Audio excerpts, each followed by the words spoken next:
Om Jnanatimirandhasya Jnananjana Shalakaya Chakshurunmilitam Yena Tasmai Shri Gurave Namaha. Today I'm going to talk about family life, Krishna consciousness. Not just family life, because even the pigs and dogs have family life. So we're going to talk about family life in Krishna consciousness. No, you think, why is the sannyasi speaking about this? Well, the sannyasi is supposed to be the gurus of all varnas and ashrams. And most people in their lives go through the grihastha ashram. So instruction on that is required. Generally, in traditional varnashram society, that will be given by members of the grihastha ashram to other members. Older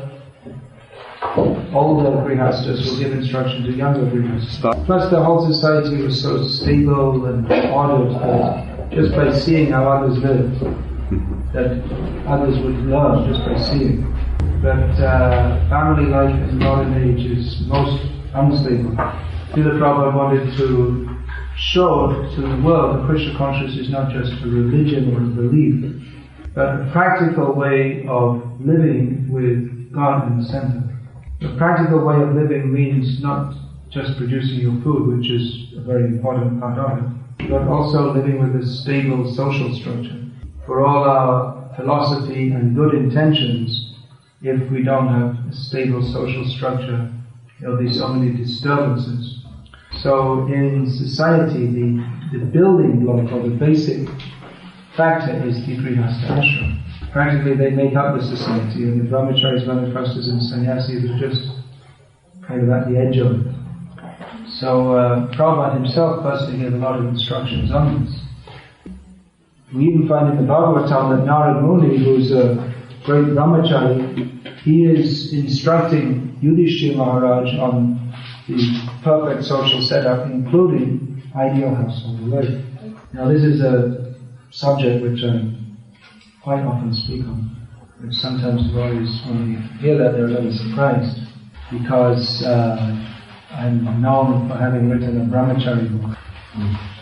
But like I say, not everyone's going to be a lifelong brahmachari. And actually those who are lifelong brahmacharis, they don't need so much guidance anyway. For them the path is just straightforward. But as we read in scripture, grihastha life is not so simple. There are many complexities. Sometimes we find devotees are surprised that they get married, and after some time they come and you hear them saying that, oh, it's really true, all those things in scripture about family life being miserable. So there are undoubtedly many difficulties in household life. That all the more reason for the need to give them some instruction on it. Now again it may be asked, well, that's alright, but why should I give it? Because in this lifetime I haven't been married. What's my qualification to speak?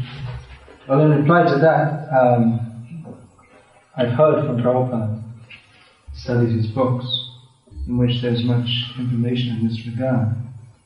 And I've lived in India and in Indian culture for many years, where very often I stay in the houses, in people's homes, at all levels of society, rich, poor and in between. And when I come to the West, I see the difference actually.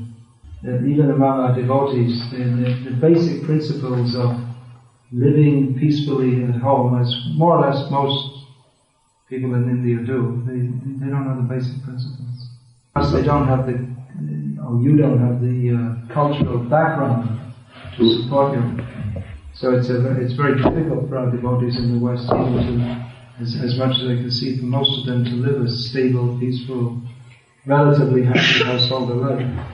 Anyway, let's discuss it, because by preaching everything's improved. Srila Prabhupada was confident when he first came to the West that his disciples could live happily together as husband and wife and prosecute Krishna consciousness. Later he became a little disappointed when he saw that many of them were not. But there's no reason why devotees cannot live happily in family life. They just have to follow the guidelines that Prabhupada gave. Now those who there may be some devotees who are thinking to remain unmarried, and they may think, well, this is not for me, I don't have to listen to all this. But it's also good. There are not that many who think like that. But even those who don't get married, they have to live with others who are married, and they may have to preach to them. And sometimes it's said that brahmacharya, that is the easy path, and grihastha life, that is the safe path. When you say easy path, you may be surprised because you think, well, brahmacharya life with so many austerities. But it's easy because there are not so many complexities. All you have to do is serve Guru and Krishna and chant Hare Krishna and go back to Godhead. But in family life you have to generate some income, which is automatically troublesome. Bringing up children, however nice the children may be, it's always troublesome. There are so many social obligations with in-laws and outlaws.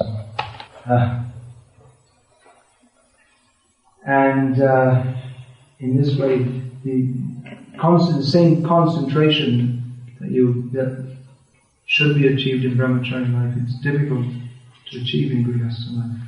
Nevertheless, most devotees will get married, and it's best actually that most devotees do. Brahmacharya life is good for those whose minds are very peaceful in that ashram and fixed in that. But as I was saying, grihastha life is the safe path. Prabhupada writes in one purport that all these ashrams, they are meant to help people gradually become detached from sense gratification. And among all the different kinds of sense gratification, sexual gratification is the topmost or bottommost or strongest. So brahmacharya practices total abstinence from that. And in strict grihastha life also practical. And it's not allowed very much. But it's the safe path in the sense that one has a fixed wife or husband to take shelter of. Not simply for sexual gratification, that is not the purpose. But considering that point, there's one thing I always remember one of my godbrothers told me. Considering this point. Razmatrajući tu činjenicu u svijetu onoga što mi jedan od godbradera rekao. He was brahmachari for many years and not married. On je bio brahmachar iz Indije i nije se ženio. And a lot of the time his service was out in public in book distribution, and naturally you meet many women, and he was a good-looking man. So he told me that he said it's not that I'm having illicit sex with my wife, but I feel that I always remember she's there, so I feel it's a protection for me. I have my fixed responsibility to my wife. Therefore, I don't feel any attraction. I don't develop that attraction towards so many other women who may be attracted to him also. Mm-hmm. Now, of course, as I was saying, marriage is not simply for the sake of sex. It's a lot more than that. Prabhupada pointed this out that that's one reason why marriages are so unstable in the modern age, as mentioned in the Bhagavatam, that Dampati Bhiruchi Hetu, that one of the symptoms of Kali Yuga is that people get married simply on the basis of sexual attraction. But however strong and attractive that urge may feel, actually it's all a bluff of Maya. It doesn't actually bring satisfaction. So if people get married or join together simply on the basis of sexual attraction, then after some time they feel dissatisfied. Even if both partners are fabulously good looking. You see like these film stars, they're they're supposed to be the most good-looking people of all. So usually their marriages, not usually, I mean, always, their marriages end very soon. So if sexual satisfaction is the basis, if that's supposed to be satisfying, then they should be satisfied with each other. Although that's another bluff of mine. Because someone is more good looking, then there's more satisfaction. It's all the same. It's just like all the donkeys look the same. It's not actually satisfying. As Prabhupada wrote in one letter to one of his disciples, that you shouldn't simply get married to use your wife as a machine for sex. That's why in real culture, Vedic culture, marriage is entered into with a sense of responsibility, because the burning sexual attraction, after a short time, it doesn't go away, but it just dies down. You see often, even sometimes among devotees, they're newly married and they're just in love. They see hearts everywhere. They don't see their beloved wife or husband for a moment. It seems like 12 years or more. So you see that after a short time it just goes away. It just dies out, all this love, and you're left with, I'll leave the first one, I can spend the rest of my life. In English there's a saying, love is blind. You say that in your language? Yeah. It's the same all over. That's why it's best not to enter into marriage on the basis of so-called love, because it's blind. Now in India there's more and more divorce. Previously all the marriages were arranged by the parents. Nowadays they have a lot of love marriages, what they call love marriages. That a young man meets a young woman and all of a sudden some orchestra in the sky starts playing some tune, flowers fall from the sky, hearts appear everywhere, and they fall in love.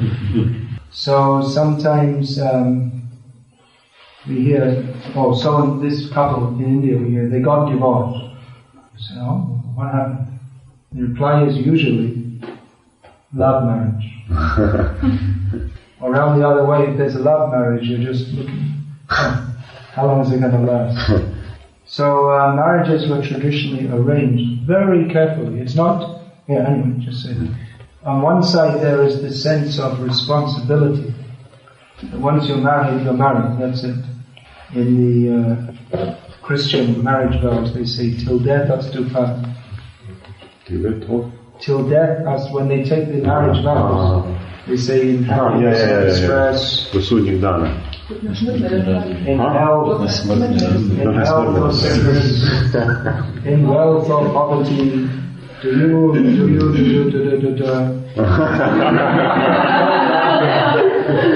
death us do part. So it's a very serious vow. Of course, in Krishna consciousness, it may not be till death us do part. There's also consideration of vanaprastha and sannyas, but not divorce. Anyway, that's a very serious vow, so that's there. That whatever happens, you're married, and that's it for the next 25 years or so, at least. But on the other hand, the marriages are very carefully arranged. That there are so many different factors to be considered. Age, Doba. The husband should be older than the girl, educational qualification, social background, which means generally in India caste, economic background. It's always, you see, the girl should be younger than the boy. Generally she should not come from a richer family than him. She should not be from a higher caste than him. She should not be more educated than him. Because the whole idea is that if the woman feels herself to be superior to the man, then it's not going to be a good mixture. She has to look up to him. Now, over and above this, there's astrological consideration. That everything else may be fitting, but if their horoscopes don't match, then they won't get married. I know a man in Bombay, he's from a caste which are all meat eaters. Yes. But he's a devotee of Krishna, so now he doesn't eat meat. So, it's very difficult to find a wife for him, because they have to, the parents still insist you have to marry in the same caste. So eventually his father's dead, so his uncle found two possible matches for him. It was pretty difficult to find. But they were both rejected because they didn't have astrological compatibility. So it might be difficult to institute all these things immediately here in the West. Although the sooner we do, the better. But I'm just giving some idea of how carefully marriages were arranged. It wasn't just that, some brahmachari meets some brahmachari in the corridor and, and 3 months later they get married, something like that. Very, very carefully arranged. Now, of course, sometimes we find people are already married and they come to Krishna consciousness. And they do very nicely in Krishna consciousness. So, even despite all these considerations, if there's some basic understanding, then people can live very, very well together. And actually, when Prabhupada, when he was first arranging marriages, he didn't get into so many details of the age, height, and all these different things. Prabhupada was hopeful that just by putting Krishna in the center of their lives, that young boys and girls could marry and live very happily. So that is the basic principle. But over and above this, there are some other principles also, which are very important. Because even if you put Krishna in the center of your lives, if there's no common understanding, then they may quarrel about how to put Krishna in the center of their lives. Now, Srila Prabhupada has given one essential formula for how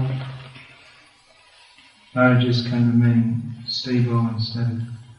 We have a phrase in English, politically correct. It's there. Okay. So this statement of Prabhupada's in the later part of the 20th century is not at all politically correct. Or socially correct. And in fact, it often makes people very angry, even among our own devotees sometimes. Čak I među nama bahom. Very angry. Vrlo ljuti mogu biti. Can anyone guess what it is? Može li neko... Let someone else say it, they can... Može li neko... They can pull out the minds and let the other person have the minds instead of me. And dare to say it. Well, sannyasi is supposed to be fearless. Sannyasi is... Okay, here it is. Prabhupada said that women should be submissive to men.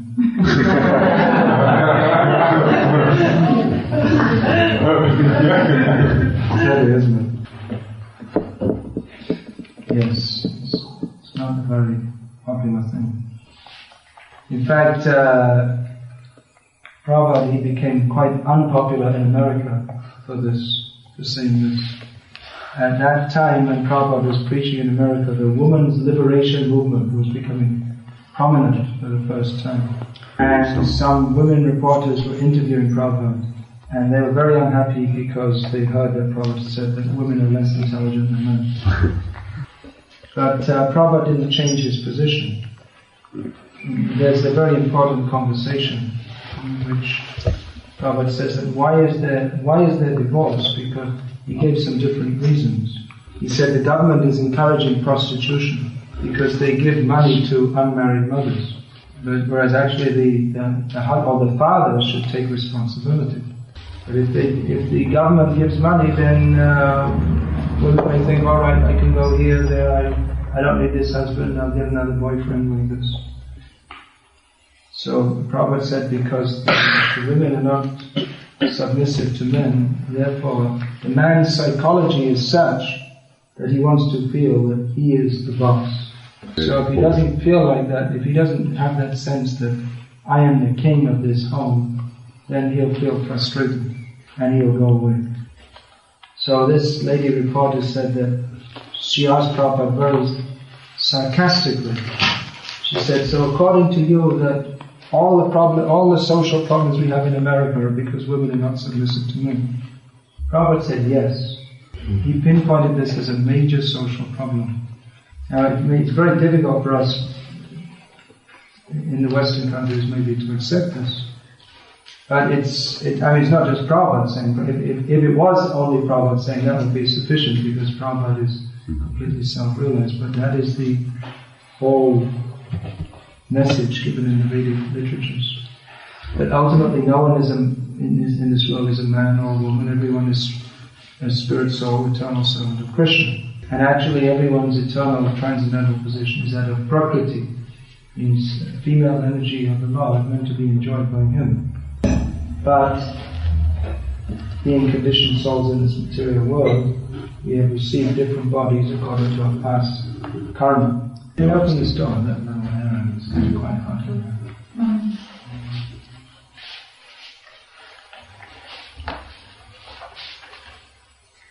Yeah, more intelligent woman.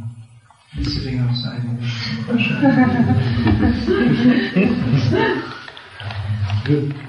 So, according to the body we get, man, male or female, there's a different kind of psychology that goes with it. So, the Vedic recommendation is that women should be submissive to this man, and this way they can live very peacefully. Now, this shouldn't be misunderstood that women are just kept like slaves, but rather it's a practical way to live with the husband. Actually, in most families, as far as I can see, either directly or indirectly, the women are usually most powerful. They control more. But the Vedic direction is not for the women to control their husband by shouting him down or arguing with him. Again, we come to the idea of women as shelter. The husband shelters the wife, and the wife also shelters the husband. Again, the recommendation is that you see our whole society is very far away from the Vedic ideal. Generally, wife is known as grihini or housewife. As again, an old English saying, the woman's place is in the home.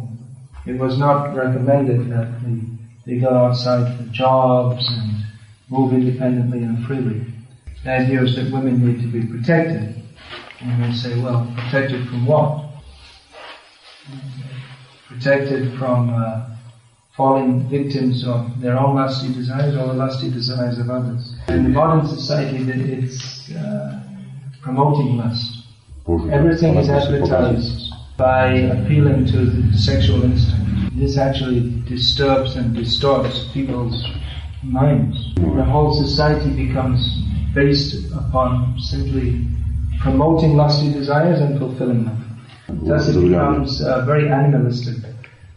Now, in civilized human society, in which we don't consider this modern society to be civilized, civilized human society, the sexual need is fulfilled in a civilized way within marriage. Proper video, so it's on TV. So when any child can see, there's some naked movie. So they're promoting pornography everywhere. And women are all, both women and men dress themselves for the sake of sexual attraction. And the whole society, everything you read in the newspaper and see on TV is based on that. And it's not surprising that there's more rape and sexual harassment and all these things. So in civilized societies, women play a very demure social role. Demure, do you know that? Mm-hmm. It's just for the sake of maintaining sanity in society. And they're trained like that from a young age. And the woman, in the Vedic culture, the woman's most important quality is chastity and faithfulness. As Arjuna points out in the beginning of Bhagavad Gita, that Srishu Krishna Shri Vaishnava Dharma Sankara. the women are contaminated, then all the progeny will also be contaminated. Society will go to hell. So actually a lot of responsibility lies with women. People say, well, why so much responsibility with women? Not actually because they're very important in this sense. Sometimes we thought very society women are not considered very important. It's not true. It's not. In fact, it's said that mother is the first school, and actually it's a fact, because children are brought up by their mother, and they learn everything first of all from their mothers. And women are very influential. As the saying goes, behind every great man there is a woman. Of course, and that's even true for Krishna.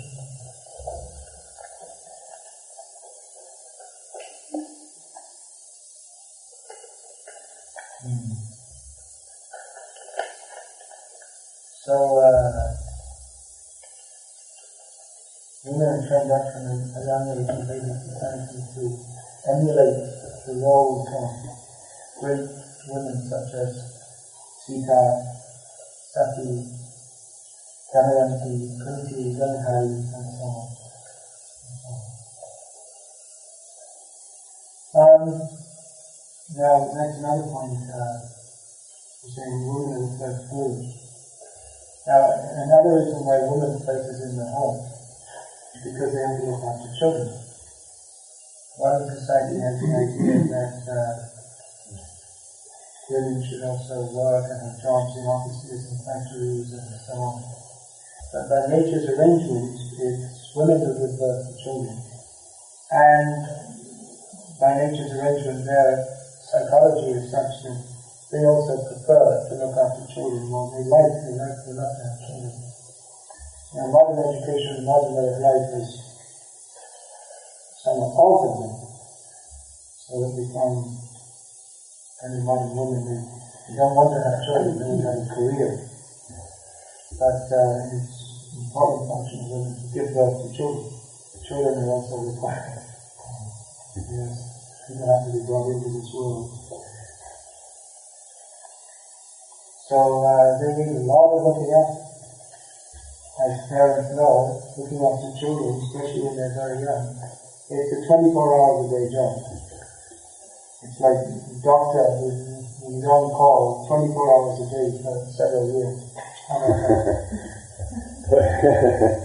It means any time of the day or night, you just have to go, and there's you can't tell the baby it's, now it's not my turn, I have to go and do it.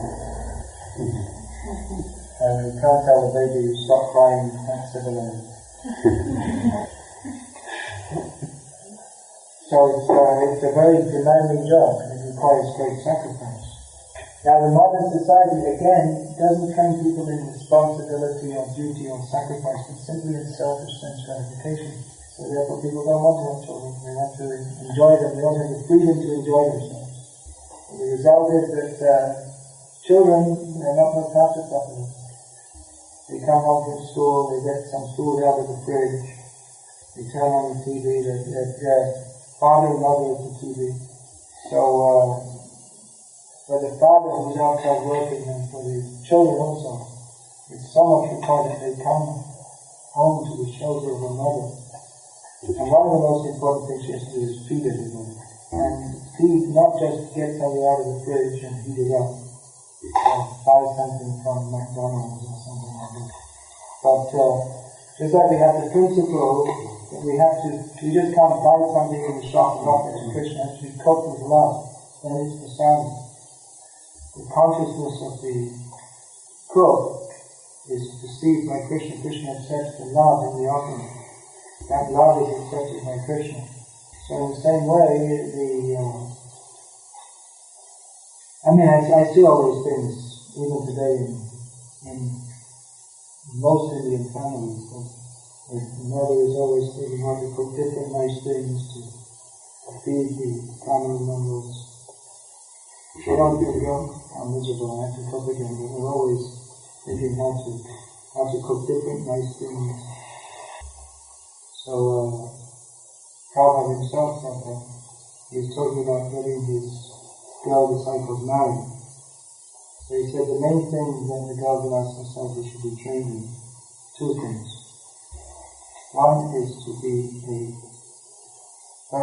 the spirit or the understanding to be very faithful and chaste to her husband. And the other thing is to be a first-class cook. So Prabhupada said, if you go to train in this, Prabhupada said, I will personally arrange to get a first-class husband. Now we talked a lot there's so many things we could speak, there's so many things to say, but spoke a lot about the duties of women, but of course there are also duties of men. In terms of arranging a first-class husband, that may not be so easy, because the men are also not trained. The same idea is there. Well, we'll get married, we'll try it out, if it doesn't work, well, we can always try again. This idea simply brings chaos into the society, especially if you have children. That you have one or two children, a wife, and then all of a sudden together. Well, it's a very common thing. It's just someone is married for 20 years or something. They're quite successful, they have money, and they see their wife is getting old, and they have a young secretary, and you can imagine the rest of the story. So, first-class husband means he must also be caring for the wife, taking responsibility for the family, ready to take the responsibility whatever happens, not to abandon the situation because it's too difficult. The people in modern society are trained or they're not trained, but they imbibe different values. Ours is a society of instant gratification. And if people don't get that, they think it's my right to just enjoy. And my main business in life is simply to enjoy. So sometimes someone looks and says, look, I've got this wife and this family, and I've got 20 years ahead of me, it's so difficult to earn money. Why don't I just leave it all and all my problems will be finished? So this is a very selfish way of thinking. Sometimes even devotees, they're devotees and they're thinking, well, I should be more renounced.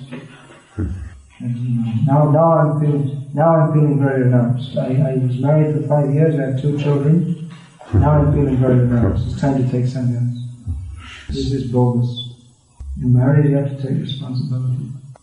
Or another thing, they may say, well, my wife, or the wife may say, my husband is not Krishna conscious enough. There's not a cause for abandonment. That's why the husband and wife have to help each other. One is maybe that the wife is more practicing better and the husband isn't, or vice versa. They have to help each other. They may have to be very patient. I even know of several cases where one of the partners neglected to follow the regulated principles. Usually the husband, actually in most of the cases I'm thinking, either drinking or going with some other women or something, or just stopped to chant Hare Krishna. But the wife kept on just serving him and kept up her own Krishna consciousness and didn't push him or force him to follow, but just kept up her own principles. And in this way a sense of shame eventually arose in the heart of the husband, who would then again return to the proper principles of Krishna consciousness. So anyway, this is a very big subject. And I just spoke a few of the basic principles. There's much more to be said. How to apply them practically in day-to-day life is something else. Especially when we're all brought up in a completely different way. But anyway, having said that, I'll just open the floor for questions. Like I say, it's a very, very big subject. Sure. And even what I've said today nothing should even be taken as a completely axiomatic or as a rule. These are guidelines. In different circumstances, among different people, it requires some intelligence how to apply all these principles. Usually, when people get married, they're young and they don't have much experience. They actually need guidance about how to live, and that's required. We don't have that so much in us. It's a very young society, mostly of younger people. I remember Jayadvaita Swami said once that the main problem in ISKCON is that we don't have grandmothers. Grandmother means someone you go to, and they'll give you all advice and completely lovingly.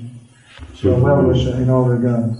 So we don't have so many experienced elderly people like that, who will be sympathetic to you even if you're a rascal, and will help to guide you on the right path, what to do, what not to do. So these are some basic principles. Are there any questions? You said that this rate of divorces among karmis are very high because of this primary sexual attraction. Devotees try to curb down this sexual attraction, but the rate of divorces are also pretty high. Mm-hmm. Yeah, that's true. Well, some married couples, they follow this principle very strictly. Usually these couples don't have so many problems. It's those who have problems in following this principle who have other problems also. It's, for many it's not a very easy principle to follow. And once you break it, it's easier to break it again and again and again. I mean, that's not something we usually inquire into, or something we don't ask, are you following your wife? We don't get involved in this, but that's something you have to, that's something which is in your own hands, you have to take responsibility for that. Another very important point which I didn't get into, it's quite a big subject, is the joint family. Previously people lived in joint, that's understood, joint family? Yeah. Nešto kao zadruga. But modern life has, it's because of factory culture, it's more practical to put people in apartments, have small nuclear families with a few children, and old people are just put in some home. And this way the joint family system has been broken down. It's a great social disaster. The joint family gives so much support, physical support. That means that just like in the nuclear family, one woman has to look after the whole family. And even though maybe a small family, the whole thing, cleaning, cooking, looking after the children, it's all on her head. So the husband comes home from working in some hellish office or factory, and his nerves are all jangled like this. So he comes home and he needs some soothing welcome from his wife. But her nerves are also jangled because, if she's not working herself, she says, look after the kids, they're screaming all the time. So it's like husband and wife come together and nuclear family becomes nuclear bomb. But in the joint family, there are many children, but there are also many mothers to look after the children. Ali u zajedničkim obiteljskim zadrugama postoji mnogo drugih majki ili baka koje čuvaju djecu. So the children get a lot of attention from many mothers, and it's not that one mother is on call all the time. She can take a break. I ovdje imate da je mnogo majki je zapravo uključeno to, ali ne znači da svaka majka svaki puta mora čuvati dijete, nego se razmjenjuju, tako da ima odmor ovdje. And there's company, it's not that the woman is just at home by herself, that she has so much company. Other women, they all help each other, cooking and cleaning. There's physical support, economic support. Even if one part of the family has a little economic difficulty, then the other part can help. Mm-hmm. Or if, in many cases, they're based on the land, and then they all have, if there's economic difficulty, they all adjust together, so there's emotional support. And just like this, there are problems between husband and wife, which generally there'll always be some problem. There'll always be something. I mean, there are cases where the husband and wife are so much compatible that they're just what you could say almost a perfect match. But generally, even if there's always some disagreement, it's natural. But then there's the elder members of the family to guide you and take shelter of. So often like this, this indulgence in sex and this and that. And, it's also accompanied with emotional lack, and there are so many things. But if you have a joint family, that's there to support you. Now, lacking a joint family among devotees, then the household of devotees have to help each other. It's very important, just like you're making some community here, that culture of sharing is established. Sharing your produce, sharing your problems, helping each other. It will be a great, you see, usually in the village atmosphere, the children, they run in and out of different homes and they play in different homes. Even you read Chaitanya Mahaprabhu, his little boy, he was always going in Srivasa's home. And they don't see that much difference between their own home and another home in the village. All the homes are their homes. And if they're cooking in one home, then whatever children are there, whether it's your own family or someone else's, whoever's there, they all get fed. So if you can establish that kind of culture where the children, they see all the elderly people as just practically like their parents, that would be a great success. So that maybe, most of that answer didn't directly answer the question, but that maybe indirectly answers it. The thing is, there has to be a pleasing atmosphere. Why is there divorce? Because the atmosphere is not pleasing.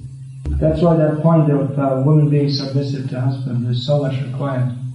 That submissive means not just yes sir, no sir, like that, but very sweetly serving and trying to please him. So both the husband and wife will be very, very happy in such a situation. And the children will also be very happy. If the children grow up seeing their parents fighting, then what do you expect? What kind of children are they going to turn out like? It's very disturbing to young children when they see their parents fighting each other. So if that pleasing, I mean, basically, like the Prophet said, a man needs a woman and a woman needs a man. So if that pleasing atmosphere is there, then they'll want to stay. It means each has to sacrifice for the other.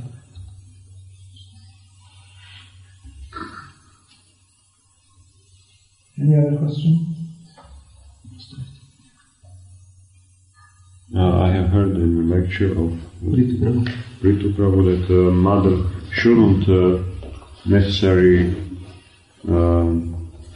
has to live with children after fifth or sixth year, because mother is ocean of love, and on that very... That's an even higher principle actually. They become too entangled. That the children should go to a gurukul. Then you have to see that that there's a gurukul where they'll get that proper attention where they're needed, which they need. Women in Krishna consciousness also, even though they're naturally attached to their children, they may desire them to be, naturally they want their children to be Krishna conscious also. So we do see actually many children of devotees growing up to be nice devotees also. Sending them to Gurukul is ideal. That's the best. I just say you have to see this. I don't know if I don't think there is in this country, is there? See, a lot of our problems, we have a lot of social problems in our movement. One reason is that we're a very new movement, and we're trying to establish a completely different kind of society. So it's difficult, it's not easy. So being in the first 1 or 2 generations, we may have many problems. We're practically in an experimental stage, where we're trying to establish a Vedic culture which hardly exists in its original form, even in India, and we're trying to establish it in the Western world. So it requires dedication and sacrifice and patience also.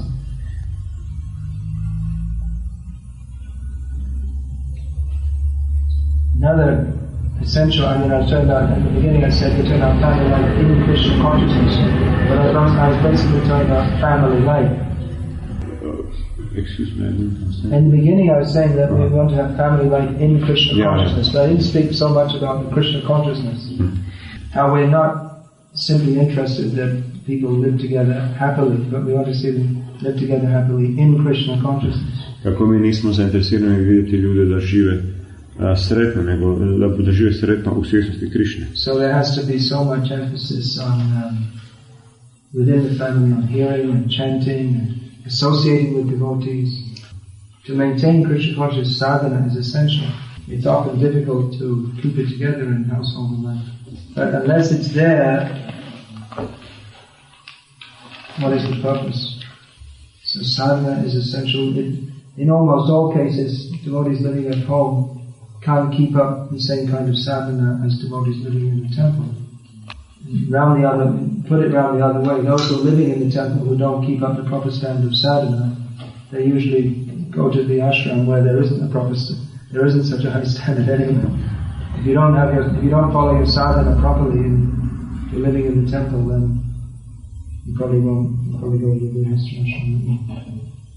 Often in household life, because it's so difficult in the modern age to earn money, often the whole attention becomes centered around just earning money and feeding the children. But unless there's a strong sense of Krishna consciousness, then the whole thing becomes meaningless. Now, how to implement this in everyone's individual life, that you will have to see yourself. One thing I strongly recommend is don't have a TV. Well, you may say, well, there are so many Krishna conscious videos we can watch. Well, that's true.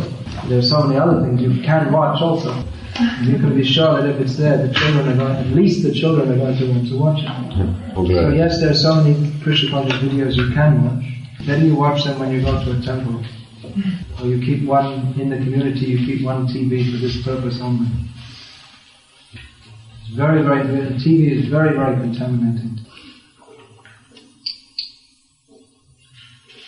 Then that point again, it's very, very, very important that household devotees they have association with other devotees.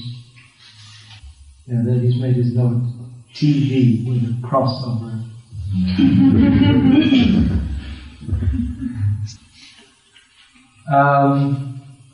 Living in association with devotees. Even if in your town there's no temple, then try to find out wherever the nearest devotees are living, find them out and come together from time to on a regular basis and chant Hare Krishna with them. If you're living in a place where there aren't any devotees, then better do some preaching and make some devotees. You need association. Very, very important. To keep contact with Krishna consciousness, you have to have association. Yeah, no? No, this is some announcement. That's an announcement, okay. So, any more questions? We shouldn't stay in Grihastha ashram until 70 and then die at home. But on the other hand, it's not proper to take sannyas or vanaprastha if we are not advanced enough or mature enough. Do you want to translate that into Croatian? Just ask, who doesn't understand English? Ko ovdje ne zna engleski? Who needs this translation? There are quite a few, okay. So you want to translate that back into Croatian? Šta se je do 70. da se... Ja, ko? Pomoš ti sam prvi, ajde, ja sam zabravio. Pa ne znam Slovenija. Pa razumiš ti. Si Slovenija. Well, the Slovenians, they understand English more, isn't it? They mostly understand. Otherwise you have to have some corner with Slovenian translators. Well, they understand. They understand also Croatian. Yes. And we also understand Slovenian. Oh. Okay, so say it in Croatian. Yeah. Or if you like, you can say it. Well, I can tell you. Okay, say it. Yeah, this is an important question actually. There's so many important points. I mean, we have to make a big book with all these things. Much bigger than the Brahmachari book.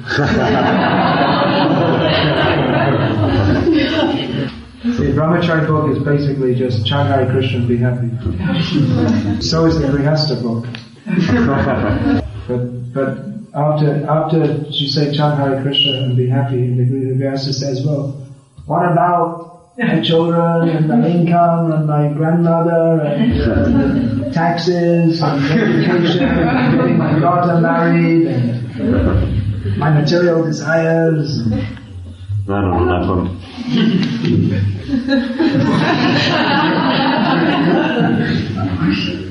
Actually, if a brahmachari has a lot of problems, then he shouldn't be in the brahmachari ashram. It's not his ashram. It's just if your mind is very clear and fixed and simple, then you can happily be brahmachari. If you have many problems, you should be in the ashram of many problems.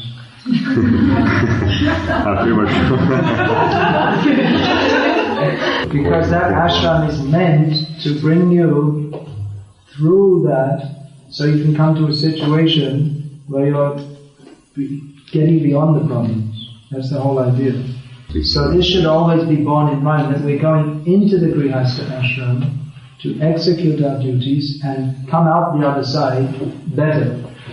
We should always bear in mind that this is a stage in our life, a stage in our gradual development of Krishna consciousness. So even in Grihastha life, we should, even while we are in the situation of attachment, we should remember that detachment is our ultimate goal. Is that alright to say that? It's okay to say that? Yes. Because I said that in a class in Mayapur. Really?